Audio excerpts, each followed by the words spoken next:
ತಮಿಳುನಾಡು ಮುಖ್ಯಮಂತ್ರಿ ನಟ ದಳಪತಿ ವಿಜಯ್ ಕೊಲ್ಲೂರು ಶ್ರೀ ಮೂಕಾಂಬಿಕಾ ದೇವಿಯ ದರ್ಶನ ಪಡೆದಿದ್ದಾರೆ. ಆದ್ದರಿಂದ ದೇವಸ್ಥಾನದ ಆವರಣದಲ್ಲಿ ಭಾರಿ ಸಂಚಲನ ಸೃಷ್ಟಿಯಾಗಿದೆ. ಸಿಎಂ ಆದ ಮೇಲೆ ಇದೇ ಮೊದಲ ಬಾರಿಗೆ ಕರಾವಳಿಯ ಪ್ರಸಿದ್ಧ ಕ್ಷೇತ್ರಕ್ಕೆ ಭೇಟಿ ನೀಡಿದ ವಿಜಯ್ ದೇವಿಗೆ ವಿಶೇಷವಾದ ಕಾಣಿಕೆಯೊಂದನ್ನು ಸಮರ್ಪಣೆ ಮಾಡಿದ್ದಾರೆ.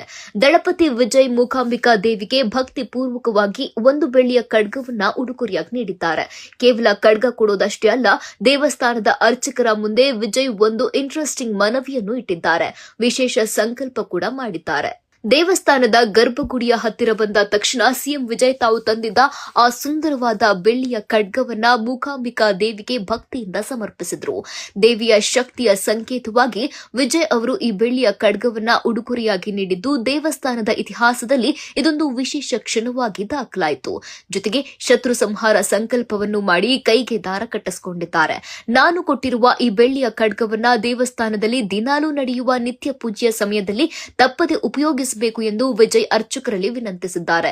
ವಿಜಯ್ ಅವರ ಭಕ್ತಿಗೆ ಅರ್ಚಕರು ಕೂಡ ಸಮ್ಮತಿ ಸೂಚಿಸಿದರು.